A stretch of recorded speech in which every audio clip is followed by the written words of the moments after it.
umrohnya sesuai dengan sunnah. Nah, cuman catatan saya, hati-hati dengan tata cara umroh yang baru melihat Ka'bah karena kerinduan yang luar biasa, itu dituntunkan untuk membaca.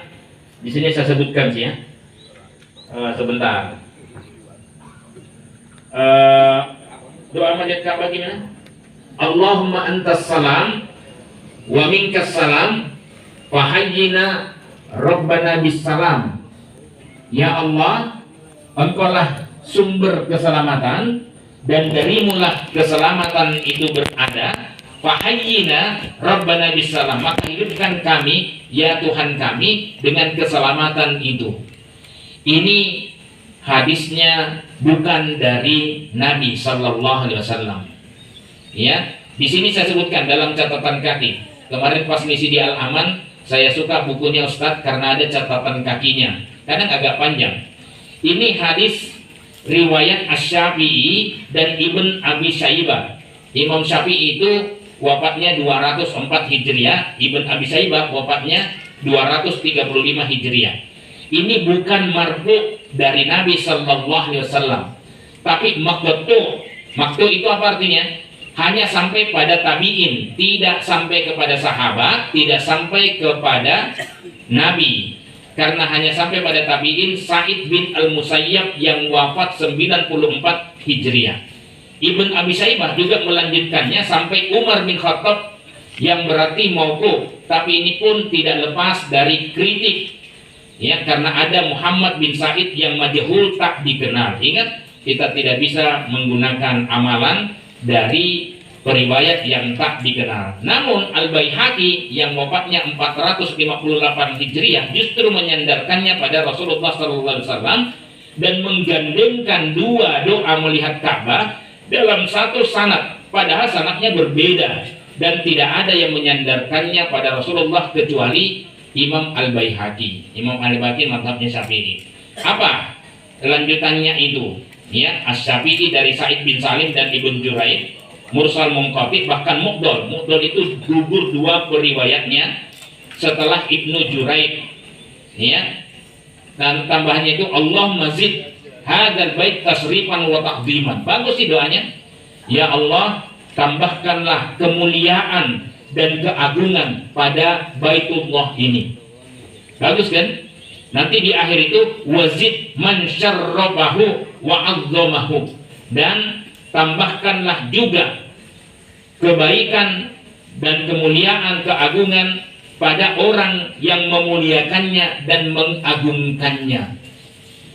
Ya, ini hanya datang dari Imam Syafi'i. Artinya sebenarnya menurut Imam Syafi'i boleh saja berdoa yang baik-baik. Ya Allah, pertama kali saya berjumpa dengan Baitullah, ya siapa sih yang tidak terenyuh menangis? Ya, saya juga terenyuh menangis ketika melihat Ka'bah lagi, ketika ziarah ke makam Nabi Sallallahu Alaihi Wasallam. Saya berdoa, Allahumma sholli ala Muhammad wa ala ali Muhammad, karena di sana ada Abu Bakar juga di makamnya, berdoa juga untuk mereka. Ya, kemudian setelah itu menangis, tahu-tahu di stop, saya tidak tahu ada rekaman saya itu. Ya, tahu-tahu di stop dan diminta mendekat ke makam Nabi Sallallahu Alaihi Wasallam. Kita menangislah saya. Ya, maksudnya akan di stop untuk diatur, tapi tahu-tahunya saya yang pertama, kok bisa gitu? Padahal tidak pernah kenalan sama askarnya gitu. Ya Allah ya Rabbi, tanpa menangis lah. Dan alhamdulillah selalu bisa ziarah ke makam Nabi Sallallahu Alaihi Wasallam. Jadi saya kira itu waktunya tanya jawab. Monggo. Jemaah yang mau bertanya, monggo silakan. Mungkin yang dari belakang dulu karena kemarin kita. Ya, monggo jemaah belakang. Ya, Pak Ustaz, izin Ustaz. Monggo.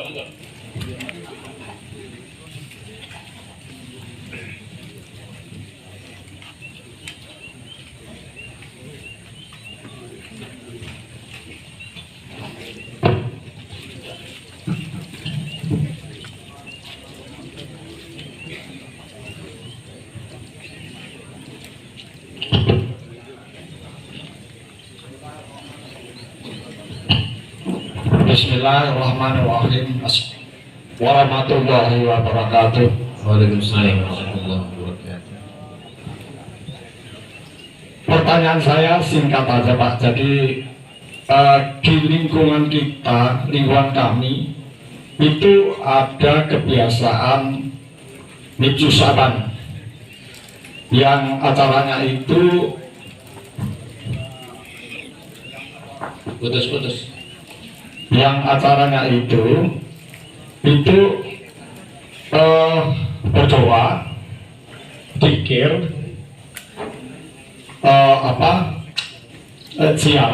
ziarah, berdoa, zikir dengan dilengkapi membawa ingkung dan sajian-sajian itu. Kalau itu ada dalilnya, mohon petunjuknya. Tapi kalau tidak ada, bagaimana kita mensikapinya, atau apa risikonya bagi yang ngajak dan risikonya bagi yang mengikuti, serta risikonya bagi yang tidak mengikuti. Itu saja, terima kasih. Wassalamualaikum warahmatullahi wabarakatuh. Waalaikumsalam warahmatullahi wabarakatuh. Monggo yang lainnya. Tes tadi dulu. Monggo. Ke depan dulu. Tengah-tengah. Iya. Oh, depan, Di. Oh, depan ya. Jadi kenapa muka belakang? Karena memang ada permintaan dari jamaah, Bu, jangan di depan terus. Kita juga jamaah ya. Monggo. Assalamualaikum warahmatullahi wabarakatuh. Ini Waalaikumsalam. Pak, untuk mengetahui itu hadis palsu dan tidaknya itu dengan cara bagaimana? Terima kasih. Wassalamualaikum warahmatullahi wabarakatuh. Baik, ada yang lain? Satu lagi. Oh, ini nih, sebelah kanan.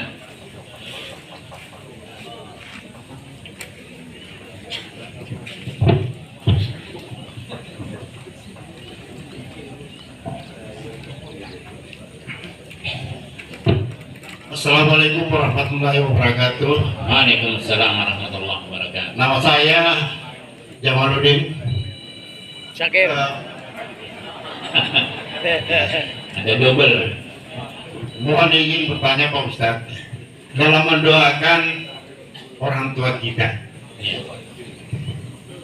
saya yakin karena saya sudah tidak pernah pulang lagi ke Sulawesi Selatan, ke Makassar. Kuburan orang tua saya yakin sudah nggak ada. Kemudian ibu mertua saya dimakamkan di Merauke. Yang paling afdal untuk mendoakan setelah kita selesai sholat fardu, saya kadang-kadang bertengkar dengan istri karena kebetulan anak saya yang pertama sudah almarhum, dimakamkan di Segan. Setiap masuk bulan Ramadan selalu mengajak untuk ziarah ke kuburan. Jadi orang tua ini, apakah setiap kita selesai sholat fardu kita selalu mendoakan, dan anak yang dimakamkan di sini apakah kita harus berziarah ke kuburannya? Demikian Pak Ustaz. Assalamualaikum warahmatullahi wabarakatuh. Waalaikumsalam warahmatullahi wabarakatuh. Baik, saya mulai dari yang terakhir saja dulu. Jadi apakah ziarah kubur itu diharuskan? Tidak. Ya. Memang ada kaidah satu, al-aslu fil amri lil wujud. Hukum asal dari perintah itu adalah wajib. Tadi kalimatnya perintah. Wazurul kubur. Wa innaha tudzakirul maut atau tudzakirul akhirah. Maka ziarah kubur lah. Ya. Karena itu bisa mengingatkan pada kematian, bisa mengingatkan kepada akhirat. Sudah cukup tidak amal kita. Tapi di kaidah yang lain, al aslu fil amri lin nadb. Hukum asal dari perintah itu adalah sunnah. Nah, di sini yang lebih tepat adalah pakai kaidah kedua itu, sunnah, karena tidak ada yang mewajibkan. Malah dulu ziarah kubur itu dilarang. Ada hadisnya itu. Ya. Sesungguhnya kita dulu dilarang ziarah kubur. Ya, kenapa? Karena yang kecenderungannya macam-macam tadi, tidak sesuai dengan sunnah, ya meminta-minta, ya apalagi kuburan para sesepuh yang kita kenal dekat dengan Allah. Ya siapa tahu dia bisa mendekatkan dengan Allah. Mudah-mudahan malaikat tidak salah paham, ya kemudian malah diambil nyawanya. enggak, bercanda kalau ini. Ya, jadi gitu Pak ya, itu sunnah. Kalau ada uangnya kayak kita, kebetulan kalau saya ke Makassar itu biasanya dibiayain sih. Kalau ke Indonesia Timur, ke Papua, ke Maluku, saya minta mampir tambah 1 hari ke Makassar. Ya, ya rata-rata dibiayain. Alhamdulillah. Ya, itu enaknya jadi ustadz. Ya, Ustadz Simatupang, siang malam tunggu panggilan. Ya, jadi dibiayain kita. Saya biasanya mampirkan. Kalau misalnya tidak ada biaya, diterima doanya orang yang mendoakan yang sudah meninggal, meskipun tempatnya jauh. Ya, meskipun tempatnya jauh. Ada yang sholat goib, yang kemarin nanya di forum yang lain. Sholat goib katanya kalau sudah ada yang menyolatkan tidak perlu lagi disolatkan. Iya, sebagian ulama bilang begitu.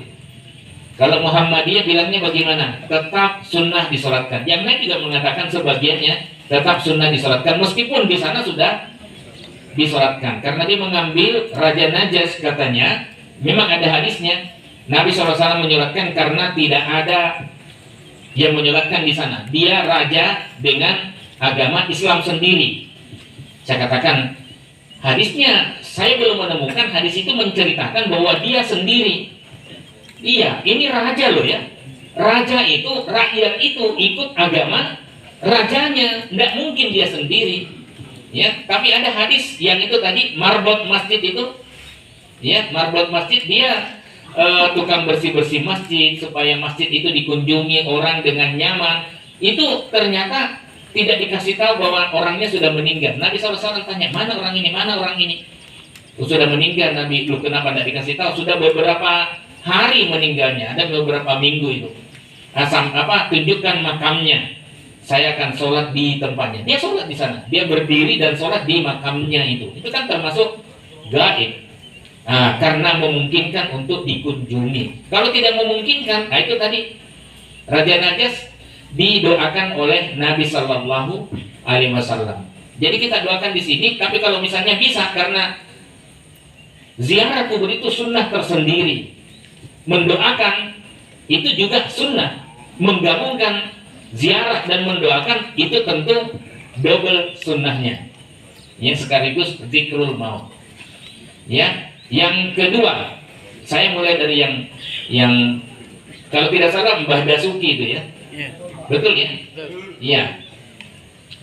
Jadi dia tahu posisi di mana tempat bertanya saat ini. Kadang di sini tanya, kadang di sana tanya. Kali ini di belakang. Alhamdulillah. Ada nggak tuntunan untuk bacaan-bacaan tertentu dan kemudian zikir, kemudian setelah itu pakai ayam ingkung? Jelas tidak ada. Tidak ada ingkung pada masa Nabi Sallallahu Alaihi Wasallam. Ya, kalau mau kambing sekalian kambing, tapi tolong saya diundang-undang. Dan jangan hanya bulan Rajab. Ya. Setiap Jumat juga boleh kita bersedia. Ya. Paling hanya sekedar cicip-cicip karena sudah tidak memungkinkan lagi. Kita sudah banyak bersahabat dengan kambing. Sudah tidak saling banyak memakan, sedikit-sedikit saja. Ya, sudah damai kita. Jadi gitu Pak ya, tidak ada. Tapi kalau zikir-zikir, memperbanyak zikir subhanallah walhamdulillah wala ilaha illallah akbar. Itu sunnah itu, tidak hanya sekedar bulan Rajab. Ya. Nah, kalau mau dikasih makan-makan tentu bagus. Ya sama dengan sini, pengajian. Ada nggak sunnahnya menyediakan bakso, nasi bakar? Nggak ada. Nah, itu hanya sekedar adat setempat untuk menghargai orang yang datang. Kan kalau sini kan tradisinya ingkung ya. Apa-apa ingkung. Boleh nggak? Oh boleh. Boleh. Ya, asal undang-undang. Baik, gitu Pak ya. Jadi zikirnya tetap. Nah, yang terakhir, hadis palsu. Bagaimana cara mengetahui hadis palsu? Sinau. Hari ini juga termasuk saya sampaikan. Ada kitab Di laptop saya ada, kan laptop saya ini banyak sekali kitab gitu dalam maktabah syamilah. Ya, kalau kitab hadis saja ada sekitar 1.200-an kurang. Ya, 1.600-an ya kitab hadis. Nah, kita bisa searching. Di kitab hadis itu macam-macam. Ada kitab Rijalul Hadis. Tokoh-tokoh hadis, para periwayat hadis. Di situ kita bisa lihat itu. Ini siapa orangnya, ada nggak dalam daftar itu? Kalau tidak ada, mencurigakan. Tidak ada satupun dari para penulis kitab-kitab Rijalul Hadis, tokoh-tokoh hadis itu nama dia. Nah, itu mencurigakan. Karena itu produk tulisan pada masa awal. Kemudian diperbaharui lagi karena ada data-data yang baru lagi. Ya, nah di situ caranya. Kemudian atau ditemukan ada orangnya, tapi orang itu disebutkan dalam kitab sejarah periwayat hadis itu sebagai orang yang pendusta, dikenal sebagai pendusta. Ya, nah itu. Apalagi, hadisnya tidak masuk akal, menjanjikan pahala luar biasa terhadap amalan yang sangat sederhana. Ya memang ada beberapa tapi tidak sedahsyat itu. Ya seperti misalnya siapa yang berpuasa 6 hari di bulan Syawal, maka dia sama dengan berpuasa 1 tahun. Itu hadisnya sahih. Ya, yang umroh di bulan Ramadan itu pahalanya sama dengan haji. Itu hadisnya sahih, muttafaqun alaih. Ya, yang umroh di bulan Ramadan sama dengan berhaji bersamaku. Ya, sama dengan haji bersamaku. Itu hadisnya rawahul Bukhari. Jadi makanya pada saat umroh Ramadan, entah di awal, entah di pertengahan, atau ikut lebaran sekalian, itu sangat utama sekali. Tapi bukan berarti kewajiban hajinya gugur. Ya, itu hanya pahala. Jangan kemudian saya sudah haji kok, loh kapan? Kan menunggu kuota. Yang untuk tahun ini mundur 14 tahun. Sampai ada candaan dalam Panji, mensrea itu. Lagi terkenal dia. Ya, rukun Islam ada berapa? Dia jawab 4. Loh kok 4? Yang 5-nya sudah dikorupsi. Astagfirullah. Ini kurang kopi ngaji nih Mas Panji nih. Cuma 4 katanya. Yang 5-nya sudah dikorupsi. Ya tetap 5 lah. Cuman candanya memang waduh, kena tampol betul. Ya. Nah, itu tidak berarti menggugurkan rukun haji itu manistata'a ilaihi sabila. Ada 6 syarat yang menyebabkan orang dianggap mampu. Ya, salah satunya kuota. Ya, nah inilah yang saya tidak tahu kenapa ya, rata-rata menteri agama yang terkena kasus itu rata-rata kenanya di haji. Ya, haji ini memang setannya banyak. Ya, makanya dia lempar jumroh. Sudah lempar jumroh berkali-kali, ternyata dia lupa korupsi, dia lupa melempar dirinya sendiri. Atau dia sudah menjadi pengikut. Naudzubillah min dzalik. Ini kritikan. Jadi Bapak Ibu, jangan sampai sholat kita itu hanya sekedar hiasan, luarannya saja. Harusnya sholat kita mampu memperbaiki diri kita. Itulah mirajnya. Karena kita selalu bertemu dengan Allah di malam-malam itu, di 5 waktu itu. Kemudian mampu menggerakkan kita untuk peduli dengan orang sekitar kita. Kalau tidak ada kepedulian, bisa jadi fawailul lil musallin. Celakalah bagi orang yang sholat itu. Sholatnya orang munafik. Naudzubillah. Matur nuwun, mudah-mudahan ada manfaatnya. Wassalamualaikum warahmatullahi wabarakatuh. Waalaikumsalam warahmatullahi wabarakatuh. Terima kasih banyak kita ucapkan kepada beliau Ustaz Syaiful Jamaluddin. Jemaah untuk info selanjutnya, alhamdulillah infak pada hari ini terkumpul sebanyak 3.015.000 rupiah. Saya ucapkan jazakumullah khairan katsiran. Baik, mari kita tutup pengajian hari ini dengan sama-sama baca hamdalah dan doa kafaratul majlis. Alhamdulillah alamin, subhanakallahumma wa bihamdika asyhadu an la ilaha illa anta astaghfiruka wa atubu ilaik. Mohon maaf kalau ada salah dari kami. Assalamualaikum warahmatullahi wabarakatuh.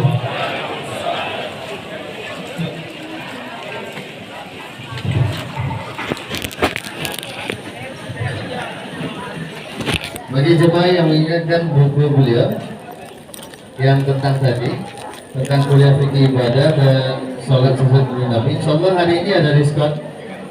Insyaallah buku beliau hari ini ada diskon. Silakan untuk jemaah yang lama nggak jumpa? Lama nggak jumpa? Bukan kepada para jemaah yang menginginkan buku yang tadi disampaikan oleh Ustaz Syakir Jamaluddin. Insyaallah hari ini sedang diskon, jadi silakan untuk membelinya.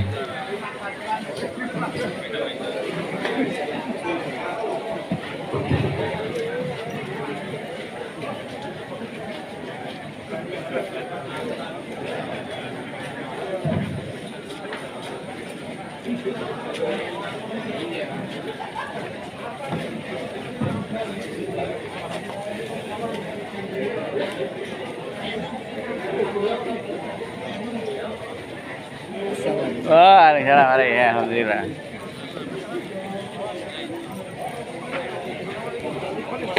I would like to photograph with. When will